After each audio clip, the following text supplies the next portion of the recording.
Hello everyone and welcome to the second episode of the FP1 Podcast.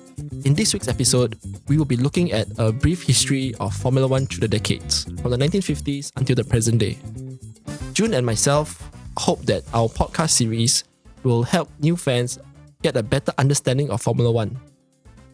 This will help new fans to better appreciate the sport and better understand what the commentators are saying during a race and what they are referring to at certain points of a race. We hope that this podcast series will enhance your enjoyment of watching a Formula One race next season. So to start off this week's episode, we'll be discussing what is Formula One. I will let Weng Jun roughly explain what is Formula One and what the upcoming season holds. What is Formula One? Formula One, or F1, is an international motorsport series that competes across the world. For the 2023 season, it will compete in 24 races across 20 countries. Formula One is the most prestigious motorsports race in the world. It is often dubbed as the pinnacle of motorsports. It pits the best drivers in the fastest cars, all to compete for the ultimate prize to be Formula One world champion. Carrying on from the points that June made, what does Formula One actually mean? What does the name Formula One mean? Well, the formula refers to the set of regulations issued by the FIA. The FIA is the governing body of international motorsports. You can think of it as the FIFA. What FIFA is to football, the FIA is to global motorsports. So the FIA will set rules and regulations that all teams have to comply to on how to design their car. These can range from the width of the front wing, the width of the rear wing, the types of engines that they can use, and the safety measures that have to be in place to ensure the driver's safety. And the one, as Weng Jun mentioned previously, refers to Formula One as being the pinnacle, the top category of international motorsports. So Nigel, when did Formula One start? So Formula One has its roots in the late 40s, where Europe was still recovering from World War II. At this stage, it was very easy to enter a motor race. All you had to do was have enough money to buy a car and you could enter a race. And then So it was like very unofficial back then.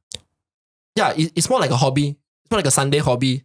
Like, hey, next weekend, let's go to Sepang. There's a race in Sepang. Let's just buy a car and let's enter a race. Yeah, it was pretty amateurish back then. Yeah, but Formula One officially started in 1950, where the FIA set standard rules that every competitor had to conform to in order to enter a race. So it became more structured. They have like official rules that everybody have to comply. It became more systematic. Yeah, it became more systematic, more governed, more regulated. Make it more fair for everybody. Yeah, not like I got more money than you. So it gives me an advantage. Yeah, that's correct.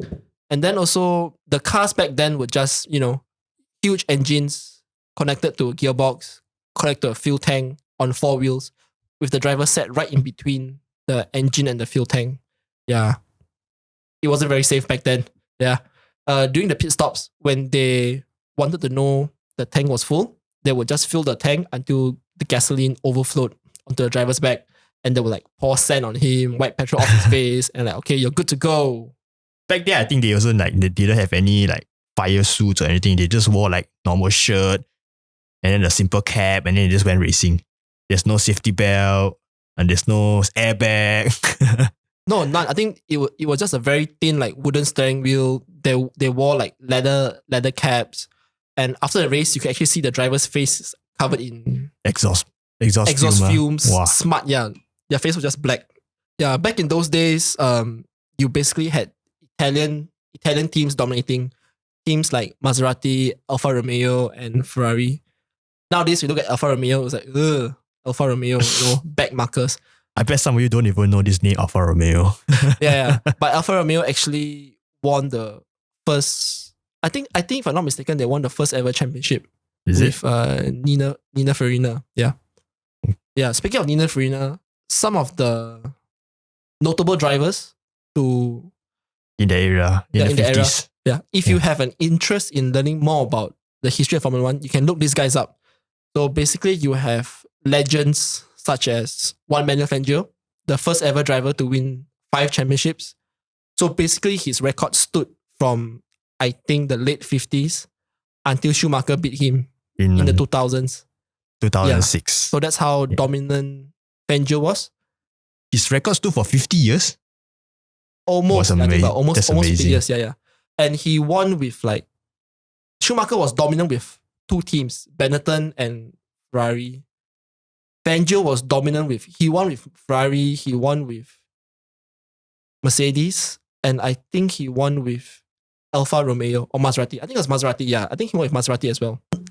Another notable name is Sterling Moss, widely considered to be the greatest driver to never win a world championship. You also have Alberto Ascari. Yeah, you have Alberto Ascari. There's a corner at Monza named after him, I think. And there's also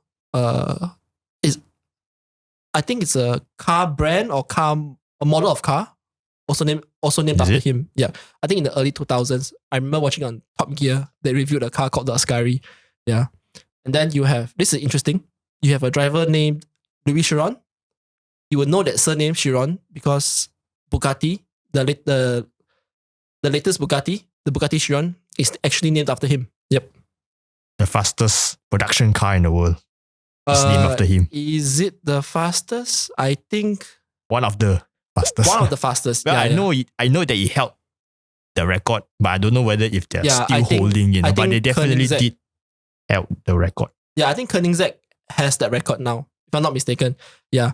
Other notable drivers are Mike Hawthorne and Tony Brooks. I think we will do a biography of these drivers in the future. We'll see how things go. This is only our 2nd episode, so we're still planning out how this podcast will go. So we might do some biographical episodes in the future, if that's what you guys want. Okay, so moving on from the 50s, we arrive at the 60s. The 60s is where a lot of the features that we see on modern F1 cars today has their roots based in the 60s. And a lot of teams and notable names that we see on TV also started their careers in F1 in the 60s. The 60s basically, in the 50s, it was all about horsepower, huge engines. Who can produce the most horsepower, the most durable engine would normally win the race. But in the 60s, the landscape of Formula 1 changed dramatically from Italy with Alfa Romeo, Maserati and Ferrari. The dominant force in Formula 1 shifted to the UK. This is because a lot of British privateer teams started entering Formula 1. It was pretty easy to join Formula 1 back then. In the 50s, you had to buy a car from, let's say if June and I wanted to go racing, we could go to Ferrari and buy their latest race car, and then we can go race. So they're basically like stock cars that they're not purpose-built race cars. Is it what you mean? No. In the 50s, they were purpose-built race cars, but there's not much tinkering you could do with the cars. I see. In the 60s, I could buy a used chassis. I could get an engine from one of the manufacturers. I could get a gearbox from multiple suppliers. It's basically like Lego. I buy my parts, I build my car, I fine-tune the car, then I go racing. So it's like, I think this guy has the best engine, but this guy has a better gearbox. So I get the engine from him and I get a gearbox from another guy and put it together instead of buying the whole thing from one manufacturer. Is that what you mean? Yeah, correct. It's like instead of buying a nice sofa set from some high-end manufacturer, you just go to IKEA and pick like parts that you like and then you assemble it yourself to your own liking. Yeah. So more customization. Yeah, more customization. Okay. So basically the 60s is where the manufacturers didn't do so well because everything was built in-house and the privateer teams really started to flex their muscles and started dominating Formula 1. So basically privateer teams, they are like companies that they do not manufacture road cars, but they only focus on racing. Unlike like Alfa Romeo, they have road cars, but they also compete in races. But privateer teams do not. Yeah. So basically, what is a privateer team? A good example of privateer team in today's F1 is Haas. So Haas, Haas isn't a car manufacturer. Gene Haas has a huge company in US. I think they manufacture power tools, this and that. So basically, he gets his chassis from the Lara, I think, engine gearbox from Ferrari, and then wheels obviously supplied by Pirelli. That's the modern day equivalent of a privateer team. So what are the notable names or teams back in the 60s? So in the 60s, you had the emergence of McLaren. So McLaren was a privateer team back then. But now they manufacture cars. No, yeah, now they manufacture cars. Only recently they started manufacturing cars, yeah. But back then it was started by Bruce McLaren. He wanted to go racing in Formula 1. So he was like, why not just build my own car and go racing? Yeah. Another notable name is Brabham.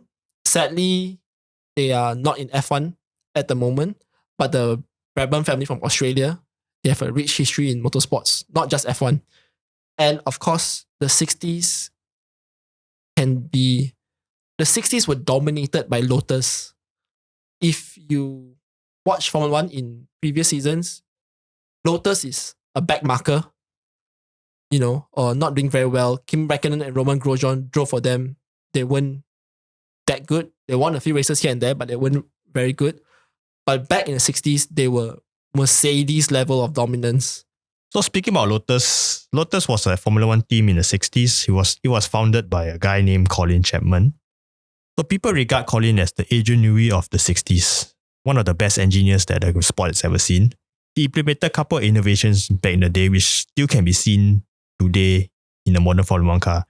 Most notably are the use of downforce to make his car faster around the corners. So basically downforce, you can think of it as an upside down aeroplane wing, where an airplane, when it flies through the air, the wings create a force to push the plane into the sky. But at Lotus, they use this concept to make their cars faster by pushing the car into the ground, where they take the airplane wing and they just flip it upside down.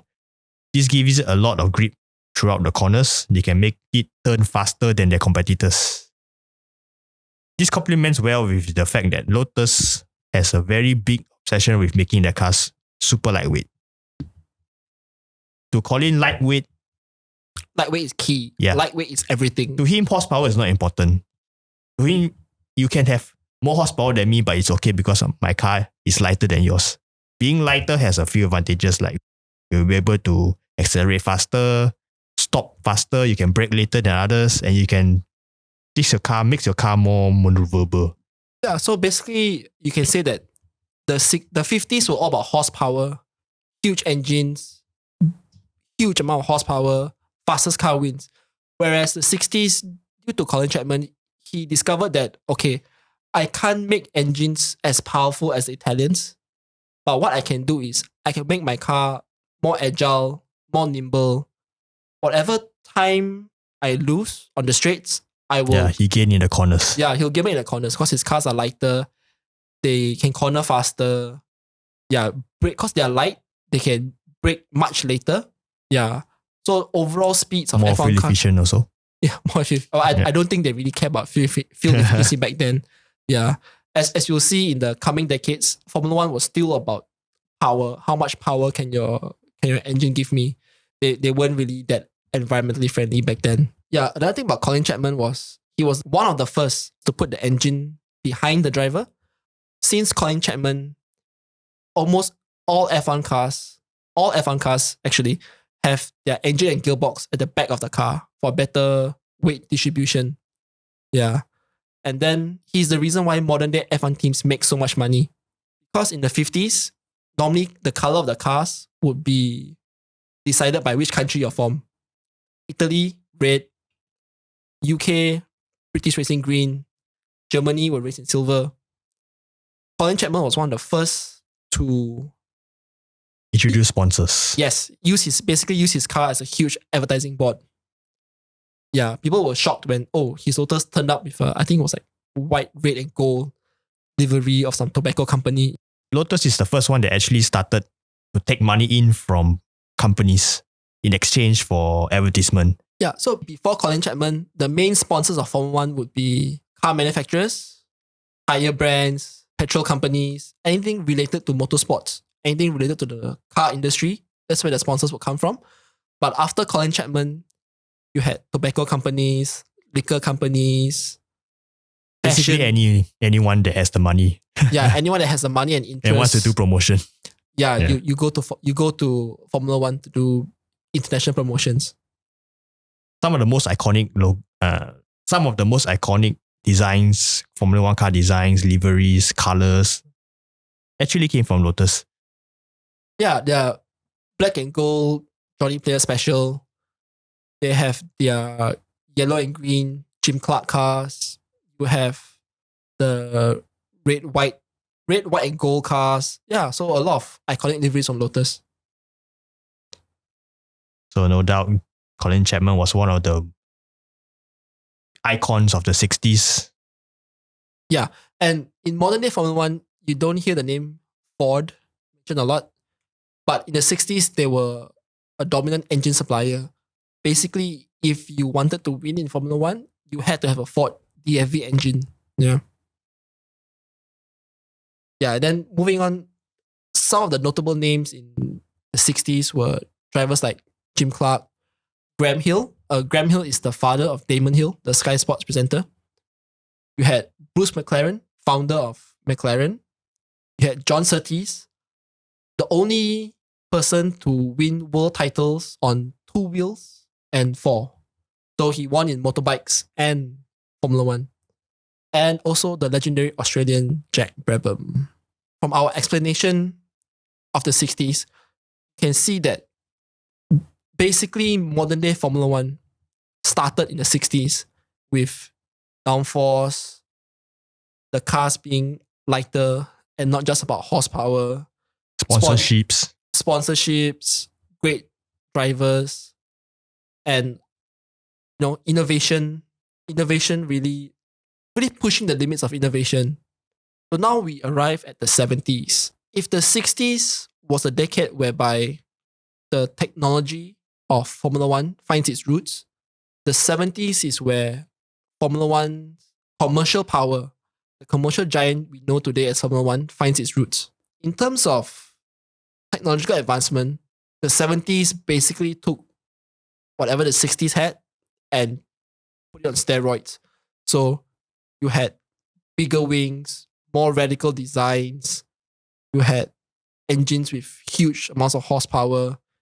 So the 70s is the decade where aerodynamics really made a huge leap forward. Yeah, the 70s is where they introduced the concept of ground effects. Ground effects technically turns the entire car into one giant wing, where they produce a low pressure zone below the entire car, making even more downforce, thus making the car even faster when Even compared to higher- the 60s. Yeah, even higher cornering speeds. Yeah. Yeah. So It's like downforce on steroids. yeah. So basically, in the 60s, you would only use the front and rear wing to generate downforce. Am I correct, Jun? Yeah. Yeah. So in the 70s, They use the entire floor, basically the entire car to create downforce instead of just using front and rear wings. yeah, correct. In the 50s, how a car generates grip is basically they only had 4 tires. The amount of grip you had is basically reliant on how well your tire can perform. But with downforce, the air actually pushes the tire into the ground, thus giving you more grip through the corners. Yeah, that's basically how it works. Yeah, and these innovations, although they really pushed the sport to new limits, this sadly came at a very high price. A lot of drivers sadly died in the 70s. One, because the cars were just getting Too fast. too fast. And safety didn't keep up with it. The circuits weren't able to cope with such fast cars. Like nowadays, you see they have safety barriers all over the place. You have huge runoff areas. Gravel traps. Yes, correct, gravel traps. Basically, in the 70s, 60s and 70s, if you go off the track, you hit a tree and die. Yeah, that is the sad truth of Formula One back in the days. A lot of drivers also, due to Formula One just being about speed, performance, safety really took a step back safety wasn't really a huge concern back then. Their mentality was the throttle works both ways. If you're not brave enough, you can always back off and go slower. Yeah. Sadly, a lot of drivers like Niki Lauda is one of the lucky ones. He survived being burnt alive in his car. Sadly, a lot of drivers didn't survive those huge crashes. Modern day F1 is so safe because what Colin Chapman was to the technical development of Formula One, Jackie Stewart was to the safety of Formula One. Jackie Stewart is a Scottish 3-time world champion who sadly lost his teammate Francois Sever, a up-and-coming French racing driver, during one race weekend. From that day onwards, Stewart really made sure to make it a point to improve the safety of Formula One, even going as far as to get the drivers to threaten a boycott of certain circuits if they didn't have the appropriate safety measures in place. Yeah. Going back to our previous episode, I was lucky enough to meet Jackie Stewart at Sepang. There's a photo on Instagram if you follow us at FP1 Podcast on Instagram. And going back to a point I made earlier in this part about the 70s, the 70s is where a guy named Bernie Ecclestone entered Formula One. If you guys only started watching Formula One after Drive to Survive has been released, you might not know who Bernie Ecclestone is. But Bernie Ecclestone is basically, he did for F1 what Liberty Media did for F1 with Drive to Survive. He brought F1 to the global market, to an international audience. He's the person responsible for really pushing for races to be held in Asia, the US, all across Europe. Yeah. So we might cover him on a future episode. The 70s is also famous for having a ton of talented drivers. You have people such as Jochen Rindt, the only driver to win the world championship after he passed away. Yeah, sadly he passed away a few races before the end of the season, but the lead he had was so big that he won the championship anyway at the end of the season. You have drivers like Jackie Inks, as I mentioned before, Jackie Stewart, Emerson Fittipaldi, Mario Andretti, Francois Sever, Ronnie Peterson, Jody Scheckter, Alan Jones, and I think the two drivers that Define the 70s are Niki Lauda and James Hunt. Their rivalry was made famous by the Hollywood movie Rush. Yeah, so for you guys who don't know the story of... It's a great movie. Yeah, it's a very great story. Yeah, so if you guys don't know... I think I watched it like 3 times. Yeah, I think I also watched it around 3 times. Yeah. So if you guys don't know the story of Hunt versus Lauda, there was this season whereby Niki Lauda had, I think, he had a good season. He had a lead in the championship, but sadly, he had a very fiery crash at the Nürburgring where he almost died. And then this is how many F1 drivers were back then. I think like few weeks later or like 2 months later, he was back in the car racing again with his burn scars still healing. And then during the last race in Japan, it was like rain soaked, and Lauda was just like, "Oh, it's too dangerous. I'm not doing this." Yeah. And then James Hunt won the title by 1 point. Epic story. You guys should check it out. Check out the movie Rush. It's a bit hard to believe that when I first saw the movie, I was like, oh, I think it's like, it was very dramatic. It's like, it cannot be real. It's like, it's so scripted. It's like reading by 1 point, and then he was like, all these things you only see in the movies. But when I actually checked it out, I was like, wow, this is actually a true story. Pretty amazing. Yeah, and James Hunt is famous or infamous? Should I say infamous? For giving F1 drivers that playboy lifestyle image that most F1 drivers have nowadays. Not nowadays, but in years gone by, they'll all be known as playboys because of James Hunt. Because, he would always have a pretty girl with his arms. He would always have his arms around a pretty girl. A rock star image, I would say. Rock star image, cigarette in one hand, beer in another, right after a race. Those were really rock and roll. The rock and roll days of Formula 1, 70s. I think one reason why the 70s had so many great drivers is because, like we mentioned previously, the very high mortality rate in Formula 1 back then. And So they were like YOLO. yeah, YOLO. Like I might die tomorrow, so why not enjoy today? Yeah. And nowadays you see people like Max Verstappen entering F1 at what, 17? Was it Yeah, 17? Vettel came in very early. Alonso came in very young. Back in those days, to be a rookie Formula 1 driver, even in your late 20s, you were considered young for Formula 1 driver. And their careers weren't that long. You would race for maybe 7, 8, 10 seasons. And then that's it. You would call it a day and just retire because you just got sick of the... And now you see drivers racing like 20 seasons. Yeah, Alonso almost 40. AKA Alonso. Yeah, Schumacher also raced till he was quite old.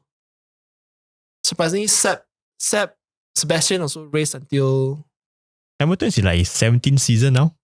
2018. Yeah, next year will be 17th year. Yeah, Back in the 2007 he started. Yeah. It'll be around there. Yeah, so... It'll be unheard of in the 70s, but now it's pretty normal. Yeah, back then also you had fewer races. That's why like people like Jackie Stewart, they only have 25, 26 career wins. And his record stood for very long until Schumacher came and just demolished it with 91. Now you have Hamilton with over 100 race wins. Yeah, so it's interesting to see the differences between the decades. So now we arrive at the 80s. The 80s can be described in 3 words: turbos, Prost, and Senna. The 80s really contributed a lot in terms of the growth of the sport because you had the Prost versus Senna rivalry in the late 80s, which I think really attracted a lot of fans to the world of Formula 1. In the late 70s, Renault joined Formula 1 with their turbo engine. I think they thought that this would be the future of motorsports. Smaller engines, but with huge turbos, generating huge amounts of power. Yeah.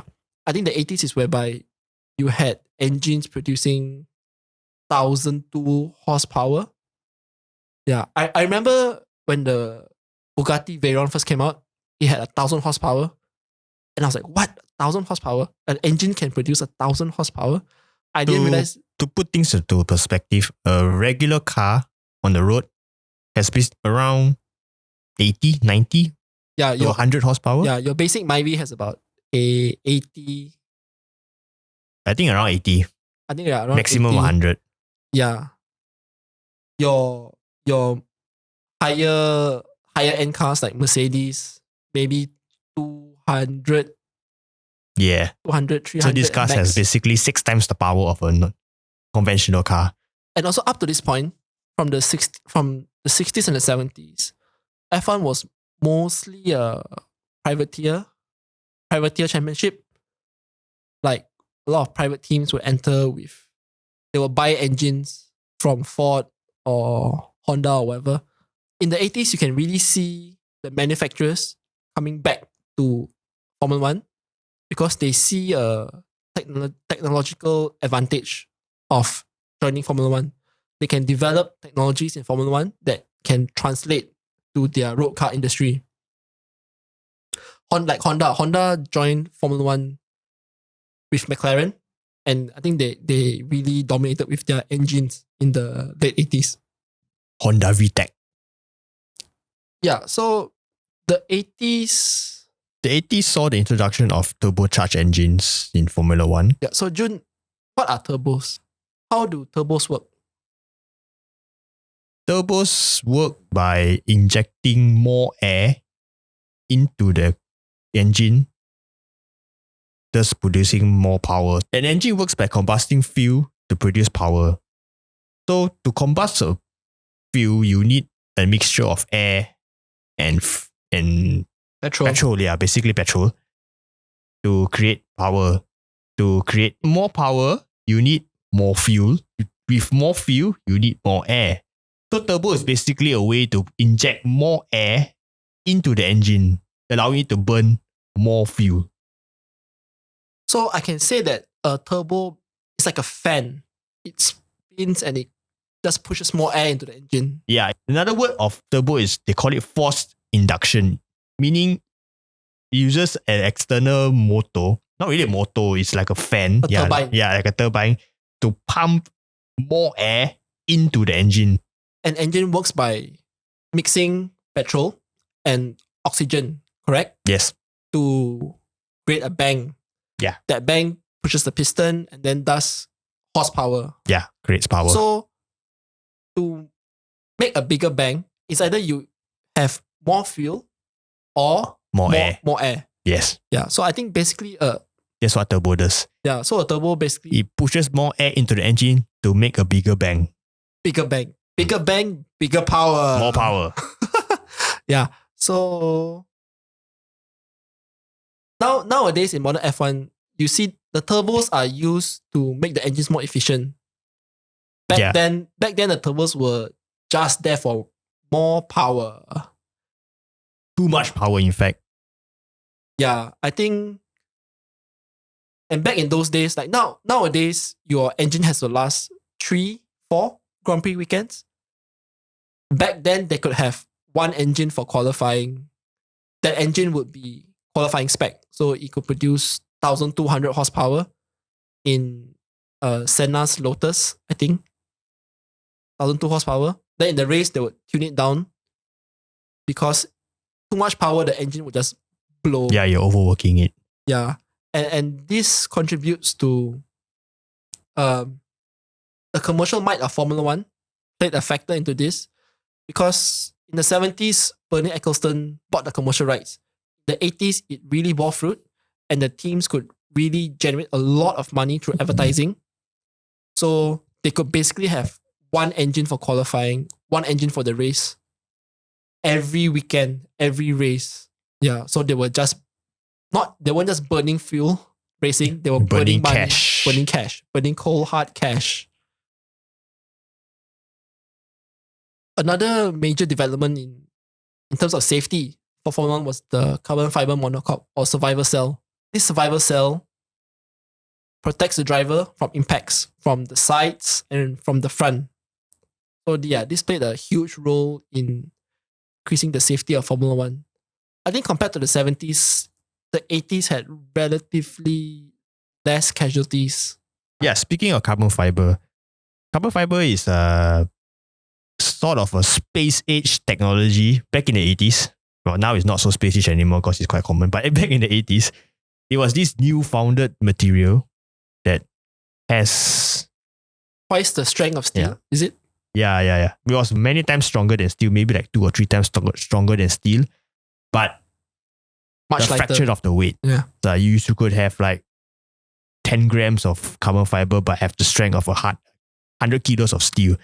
I don't think it's that much. Yeah, but you get the idea. You get the idea. Yeah. It was very light and very strong. So many teams used it to build many parts in a car, like the front wings, the chassis, and most notably the safety cell, where the carbon fiber monocoque, they call it, where the place where the driver sits in and protects the driver from crashes. You can draw comparisons from the 2010s to the 80s, whereby only 2 teams dominated. Not mistaken, in the 80s, you only had Williams and McLaren winning races and championships, like how Red Bull and Mercedes dominated the 2010s. Nowadays, you see Williams as back markers, racing at the back. They score 1 point, they're very happy. But back in those days, they had drivers like Nigel Mansell, Nelson Piquet, who fought it out for the championship, and it was really nail-biting stuff. We have gotten used to Hamilton, Vettel dominating a season. Back in those days, I think the title fights were pretty close. Yeah, and that is what helped grow the sport in the 80s. McLaren as well.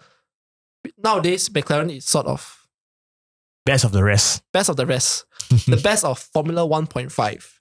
Yeah, but I think in 88 they won 14 out of 15 races. In 88? In 88, yeah. When Senna's first season there and when Senna won the championship, his first championship with McLaren. Interestingly, the only race that McLaren lost in 88 was Monza, Italian Grand Prix. It was 1 week after Enzo Ferrari sadly passed away. And if I'm not mistaken, Gerhard Berger won that race. Yeah. So they say Enzo sort of from above manipulated the race, caused both McLarens to DNF, therefore giving Ferrari a win. Yeah, some notable people from the 80s were Nelson Piquet, whose daughter, Kelly Piquet, is dating Max Verstappen at the moment. You have Rene Arnoux. You have Keke Rosberg, father of Nico Rosberg. One of only two father-son pairings to win Formula 1 World Championships. The other pairing being Graham and Damon Hill. You have Gilles Villeneuve, famous Ferrari driver. His son is also a champion. Jacques Villeneuve. Sadly, I think Gilles would have won at least one championship had he not died. He died quite young. I think he died late 20s. Yeah, he was driving for Ferrari at the time. Yeah, the Canadian circuit was named after him. Circuit de Villeneuve. Yeah, that's one of my Circuit favorite. de Villeneuve. Yeah, it's one of my favorite circuits. One of my favorite races. But being based in Malaysia, the race is always 3 in the morning. Yeah, so it's ungodly hour for us to watch the Canadian Grand Prix. It's one of the races that I often miss because I cannot stay up. Yeah, normally we miss the South American and North American races because the timing is just off for us.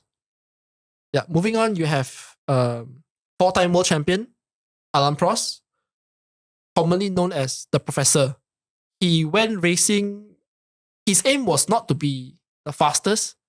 His aim was to go as fast as needed, win a race.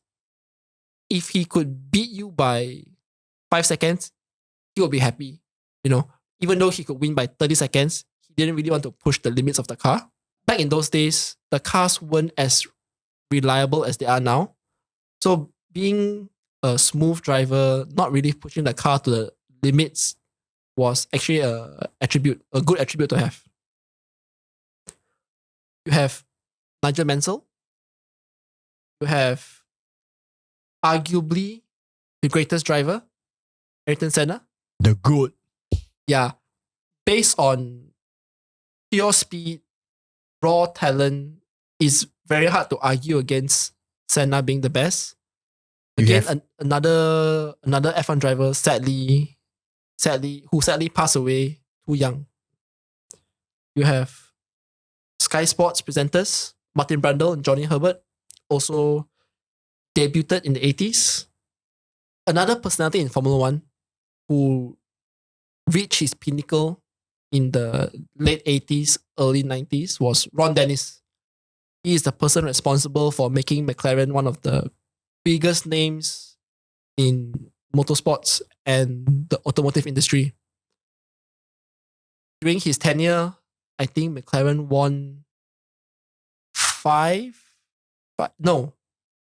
7 drivers' titles with Senna, Prost, Häkkinen, and Hamilton.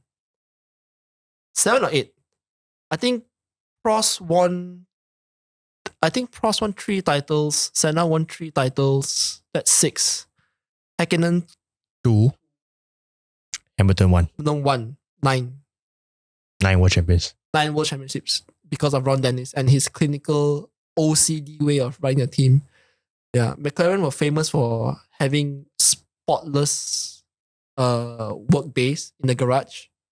Everything had to be white and clean, like hospital clean, hospital levels of clean in the garage. Yeah. He's also the person who one of the people responsible for bringing us the McLaren F1, the McLaren F1 road car. So these days, still the fastest naturally aspirated car. It was the first supercar that I know of, the McLaren F1. Yeah, and nowadays their prices are just... They were only like out of this world. 10 ever built? No, there are more. There are more. I just watched a video on this yesterday. I can't remember the actual figure. But there are definitely, I think, less than 100. Okay. Less than 100 in the world. But they're very limited. I remember the car's engine bay being coated in gold. Yeah, because that being like the best heat conductor. Like crazy stuff.